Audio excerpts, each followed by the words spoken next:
Yung mga kachambalay, yung mga first batch natin. Kita nyo naman sa galawan pa lang po, kita nyo talagang healthy sila, hindi nagkasakit. Ayan sila. Yung mga ulit dito, mga naselect na natin yan.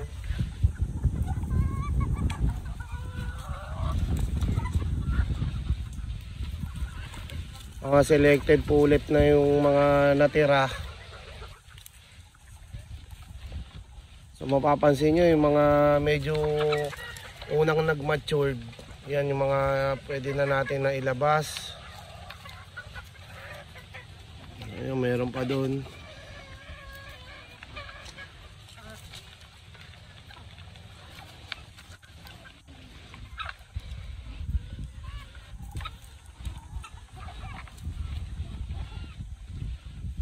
Ayun, lalakas kumain.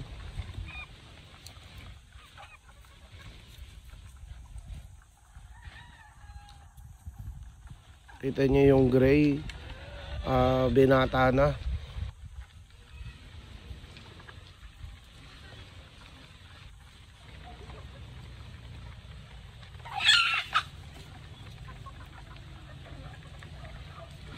Ang kikinis.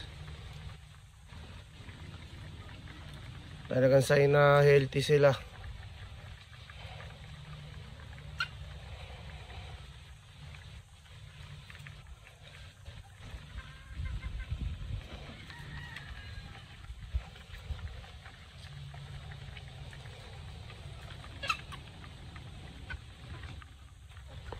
So dito tayo sa pangalawang batch natin.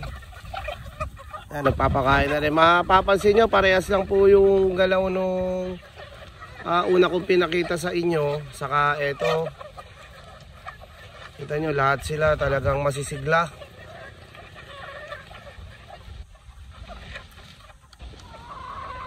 Kumbaga super healthy. Masasabi natin na healthy talaga yung mga pinapalaki natin dito. Lahat sila mag-anak kumain. Makikita nyo talagang masisigla. Yan naman ang importante. Siyempre yung nagkakaroon ng konting problema, medyo may nakita tayo na medyo matamlay ng bahagya, normal lang naman po yun. Nangyayari talaga sa lahat ng nag-aalaga yan. Hindi naman maiiwasan. Siyempre ang isa rin factor dyan, yung panahon, yung sobrang init, tapos biglang uulan. So tayo na bahala kung anong aftercare yung bibigay natin, yung diskarte sa pagbigay sa kanila ng lunas. So marami naman available dyan na pwede natin magamit. Depende kung anong dahilan nung pagtamlay nung manok natin, nung inaalagaan natin. Importante yung majority ng pinalalaki natin, healthy silang lahat.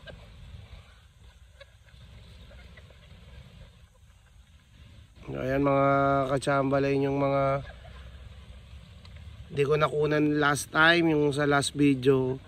So ito inagahan ko para mas makuha na ko silang mabuti. Abutan ko yung kasamahan natin dito na nagpapakain. Ayan, nakita nyo sila ng mas maganda. Hanggang dito na lang mga kachambalay. Maraming salamat dun sa mga nagko-comment, nagla-like, nag-share. Maraming salamat po sa inyo. Hanggang sa susunod natin video, maraming salamat po. Ingat po tayo palagi. God bless po.